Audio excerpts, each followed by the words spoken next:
पुणे शहर पोलिसांच्या वतीने महिला सुरक्षा विषयक चर्चासत्राचं आयोजन शिवाजीनगर येथील पोलीस मुख्यालयात करण्यात आलं होतं।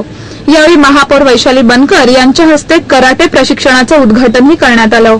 या चर्चासत्रास खासदार वंदना चव्हाण, आमदार नीलम गोरे, आमदार दीप्ती चौधरी, पोलीस आयुक्त गुलाबराव पोळ आणि माजी महापौर मोहनसिंग राजपाल आदी मान्यवर उपस्थित होते। दिल्लीतील घटनेचा सर्व स्तरातून निषेध व्यक्त होत आहे, तर या घटनेचे पडसाद देशभर उमटताना दिसत आहेत। याच पार्श्वभूमीवर पुणे पोलिसांनी महिला सुरक्षा विषयक चर्चासत्राचं आयोजन केलं। यावेळी विविध मान्यवरांनी आपली मतं व्यक्त केली। यावेळी खासदार वंदना चव्हाण म्हणाल्या, महिलांवर अत्याचार करणाऱ्यांना शिक्षा व्हाव्यात याकरिता पुरावे गोळा करण्यासाठी पोलिसांनी आधुनिक तंत्रज्ञानाचा वापर केला पाहिजे। पीडित महिला किंवा युवती पोलीस स्टेशनमध्ये आल्यानंतर त्यावेळी त्यांच्याशी अत्यंत संवेदनशीलपणे वागण्याचे प्रशिक्षण पोलिसांना दिले पाहिजे।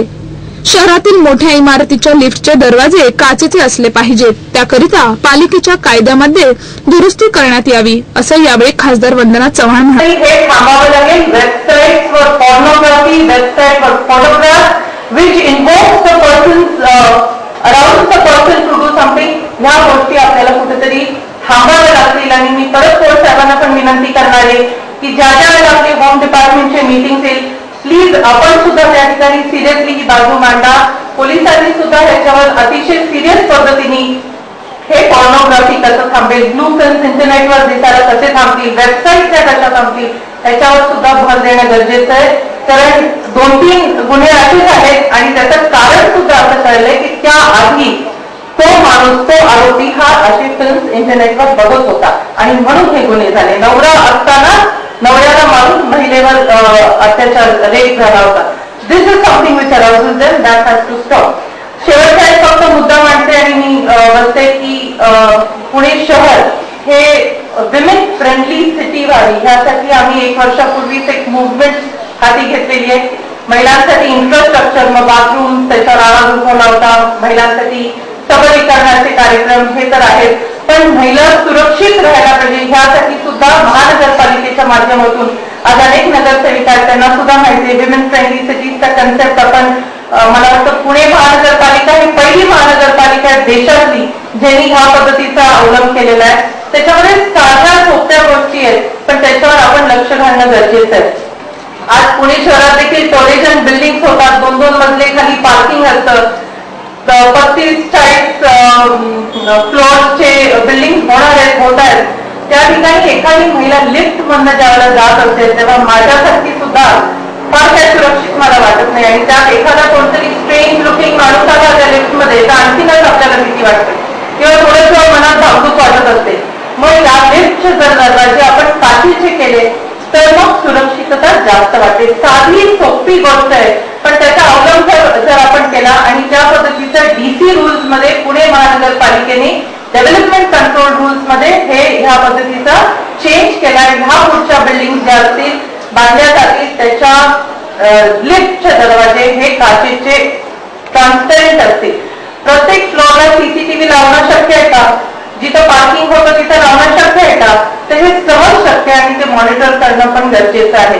मागे जंगली महाराज रोडला सिरियस ब्लास्ट झाले त्यावेळेला सुद्धा आपण मांडलं गेलं की ठिकठिकाणी सीसीटीव्ही लावले पाहिजे। यावेळी आमदार दीप्ती चौधरी म्हणाल्या, माणुसकीला काळीमा फासणाऱ्या घटना घडत आहेत।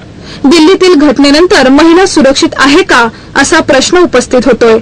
महिलांनी घराच्या बाहेर पडताना रक्षणासाठी जवळ मिरचीपूड बाळगावी असा सल्लाही आमदार दीप्ती चौधरी यांनी दिला। पुणे शहरामध्ये घडला एका 6 वर्षाच्या मुलीवर जो रेप झाला, तो ती घटना लक्षात घेऊन तातडीनं आम्ही त्यांच्याकडे निवेदन घेऊन गेले होते आणि त्यावेळेला त्यांनी मला सांगितलं की काही आता अनेक सूचना आम्हाला आलेल्या आहेत, त्यासाठी आम्ही उद्या या ठिकाणी मीटिंग बोलवलेली आहे। तर खरोखर आपण पाहतोय की माणुसकीला काळीमा फासणाऱ्या आपल्या या घटना त्याची सातत्यानं दिवसेंदिवस वाढ होतीये। फक्त आपल्या शहरातच नव्हे, फक्त आपल्या महाराष्ट्रात नव्हे, तर संपूर्ण देशामध्ये अशा प्रकारचं हे वातावरण जे आहे ते आपण पाहतोय। गेली अनेक दिवस जे आपण दिल्ली गँगरेपची जी आपण घटना सर्वांनी पाहिलेली आहे आणि जे काय त्यातून अनेक ज्या भावना संतापाचा उद्रेक लोकांमध्ये झालेला आहे आणि खरोखर महिला सुरक्षित आहेत का, तर हा जो प्रश्न आहे हा प्रत्येक महिलेच्या मनामध्ये आहे आणि तो घर करून बसलेला आहे। आणि सर्व महिलांना मी या ठिकाणी विनंती करेन की आपण सुद्धा स्वतः जेव्हा घराच्या बाहेर पडता मिरचीची पूड जवळ बाळगा, काहीतरी तुम्ही एखादा चाकूस काहीतरी सुरी जवळ बाळगा तुम्ही जेव्हा तुम्ही फिरायला जाता आणि एकदम निर्भय होऊन म्हणजे त्याच्या तुमची जी मानसिकता आहे ती अगदी बेचावं लागता कामा आहे. जेव्हा तुम्ही फिरायला जाता एकदा बाहेर सकाळच्या वेळेला तुम्ही वॉकला जाता त्यावेळेला तुम्ही तयारी निश्चित जायला पाहिजे आणि त्यावेळेला आपण कुठल्याही प्रकारे पुढे त्याच्यावर येऊन तुमचे एखादे मंगळसूत्र असेल सोन्याची साखळी असेल ते घेऊन जातो तर अशा वेळेला आपण तयारीनिशी जर असलो तर त्याच्या डोळ्याच्या मिरची पूड फेकली तर निश्चितपणाने याला पायबंद बसून. गुन्हेगारापासून स्वतःचे संरक्षण करण्यासाठी तुम्हीच आता मिरची पूड, चाकू आणि बेशुद्ध पाडण्याचा स्प्रे देखील जवळ ठेवा. वेळ आली तर गुन्हेगाराला जखमी करा. मी भाऊ म्हणून तुमच्या पाठीशी उभा आहे असा कानमंत्र यावेळी आयुक्त पोळ यांनी उपस्थित महिलांना दिला. पण हल्ला करणारी व्यक्ती मरणार नाही याची दक्षता घ्या आणि महिलांनी स्वतःची काळजी घेत फिरायला जाताना सोनसाखळी चोरांपासून वाचवण्यासाठी आपल्या मंगळसूत्राचा आकार किती मोठा आहे याचाही विचार करण्याची गरज असल्याचं पोलीस आयुक्त गुलाबराव पोळ यांनी सांगितलं. एखादी महिला अडचणीत सापडल्यास तिच्या मदतीला तातडीने महिला पोलिसांची मदत उपलब्ध व्हावी याकरिता पुणे पोलीस दलात बीट मार्शल म्हणून महिलांची नेमणूक करण्यात येईल असेही पोलीस आयुक्त गुलाबराव पोळ म्हणाले. म्हणजे माता बहिणींचा आमचा संबंध नाही असा गैरसमज तुम्हाला करतो.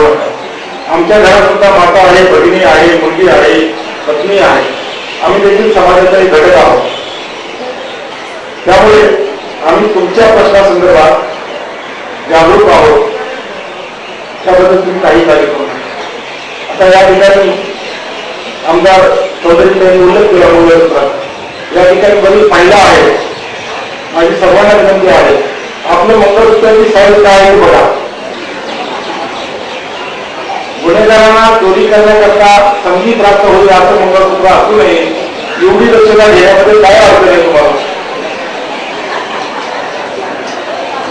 या ठिकाणी त्यांनी सांगितलं मिरची पावडर ठेवा, चाकू ठेवा, बेशुद्ध करण्याचा स्प्रे ठेवा, जरूर ठेवा. पोलीस कमिशनर म्हणून मी तुमच्या पाठीशी तुमचा भाऊ म्हणून तुमच्या संरक्षणाकरता सदैव तयार आहे. तुम्हाला एखाद्या गुन्हेगाराला जखमी करण्यात आली होती तुम्हाला कुठल्याही प्रकारचा त्रास होणार नाही हे मी जाहीर आश्वासन देतो. कारण कायद्यामध्ये सेल्फ डिफेन्स आहे. तुम्ही तुमचं संरक्षण करण्याकरता गुन्हेगाराविरुद्ध तुम्ही फोर्स वापरू शकता. म्हणून जो चाकू जरूर राहणार आहे, मिरची पावडर जरूर राहणार आहे जवळ तर तो वापर करा. फक्त तो मारणार नाही गुन्हेगार एवढं नाही. यावेळी कराटेचे प्रात्यक्षिकही दाखविण्यात आले तर या चर्चासत्रास मोठ्या संख्येने महिला वर्ग उपस्थित होता.